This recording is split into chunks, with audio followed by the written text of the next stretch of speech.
from NIAC, and I'm here for episode 2 of our Professional Profiles video series. Today we'll be speaking with Negar Pajoohi to discuss the world of consulting. Negar, thank you so much for being with us. Thank you.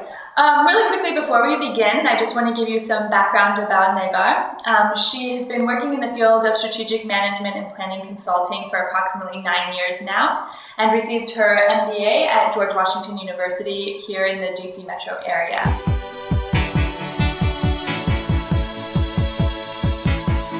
The word consulting is kind of difficult for people to really grasp. What does consulting mean and what does it entail? At the most basic level, consulting is to be a consultant and to provide advice and guidance and direction to your clients. But from a different perspective, it's also being, a problem solver of sorts. Your client has a certain issue and you're there to help them overcome it.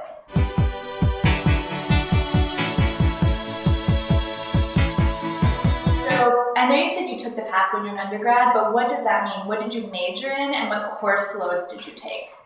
It was a MIS, Management Information Systems, undergrad, which basically marries up the business world with the information technology world. So you have an understanding of computers and technology and software and hardware and things like that. And then you also understand accounting and finance and marketing and management. So you have a good grasp of both worlds that come together. And were there any extracurriculars or organizations or clubs that you were involved in and that you would recommend to students who wish to take the same route as you? I think I was involved in the Iranian community and in the Iranian organizations, and there I held the position of treasurer. I think any organization where you can hold an office or just even be a member is really great because you can understand how organizations work, and just understanding maybe the accounting that goes into it, the marketing at its most basic level. Any involvement is really great.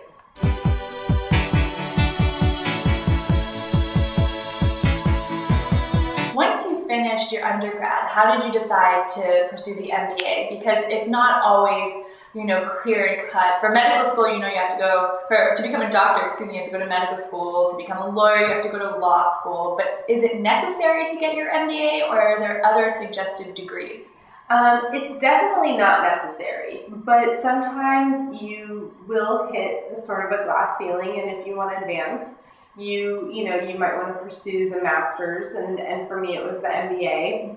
For some people it'll be a master's of technology or accountancy, just depending on what type of consulting that you do. An alternative to doing your MBA is a PMP. It's like a Certified Professional Management Certificate, and you basically study for a few weeks, and then you take this comprehensive exam. And when you're done with that, you're a PMP certified professional. I know a lot of government agencies really look for the PMP certification now. It's really important to them. In some cases, it's more important than an MBA. But how I decided to take it was just something that I wanted to do, and it did help my career in some aspects. Great. So how did you find, I know you said you had a great opportunity right out of school, but how did you find that opportunity? Did you go to a career fair? Did you have a mentor that was in the field of consulting? How would you navigate to get there? I didn't have a mentor. I knew that that's the direction I wanted to go in, and I participated in a few programs in undergrad that were sponsored by the bigger consulting firms. So I really got my name and my resume out there early on. I think networking is really key. I think you need to get out and meet people in the field and really understand what they do, and if it's something you want to pursue before you really get into it. But I think, do your research, meet the right people, and ask the questions to see if it's a good fit for you. Great. And did you do an internship beforehand, or did you go straight into full-time employment? I did do a few internships as an undergrad, and I really think those are important as well because they help you understand what you're about to get into. And if it's something you're not, interested in, then, perhaps you can, before you graduate, look for a different career path and you know, maybe go towards something that really piques your interest.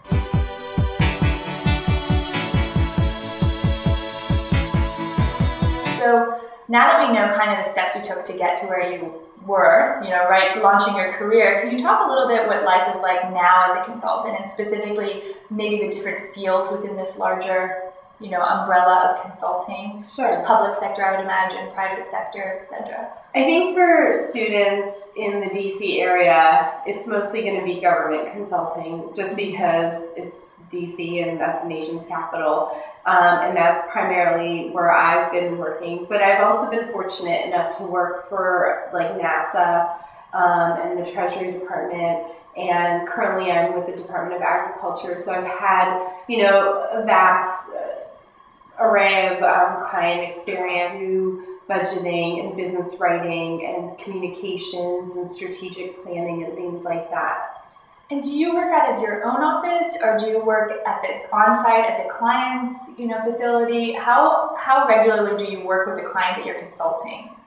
I have a bit of a unique situation in that I'm able to work from home, and once a month I do spend at least a week to 2 weeks working in the client's space. But most people work directly in the client's office. I think the government is really pushing for telework and telecommuting, so a lot of people are encouraged to spend at least 1 or 2 days a week working from home. It saves the government a lot of money.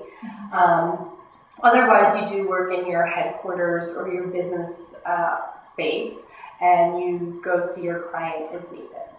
And how often do you switch projects? Like, how many times do you go from client to client? That's a great question. It really depends on the nature of the project. You can have a project that could be 3 months, you can have a project that's 6 years. It really depends, and each project is unique. But on average for me, it's been about 2 to 3 years with each client.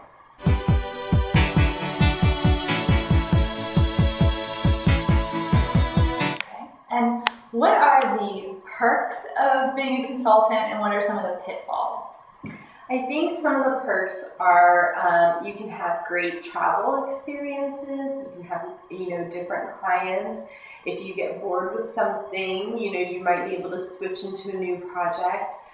You might learn new areas that you're really interested in that you didn't know you were interested in before, and you can develop a sort of expertise, a subject matter expertise in a certain area.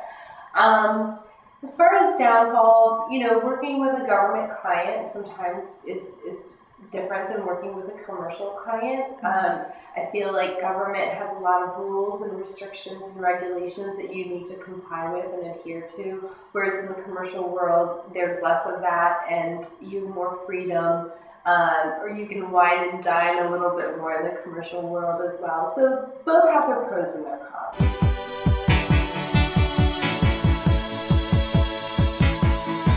Final question for you. If you had one piece of advice for students who wish to pursue, you know, the world of consulting, what would it be?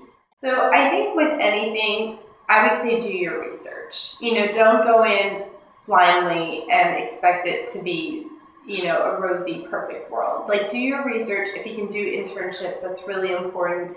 If you can get out and talk to people who are doing what you want to do, and, you know, ask them a million questions, they'll be happy to answer it, because I think it's important to know what you're getting into.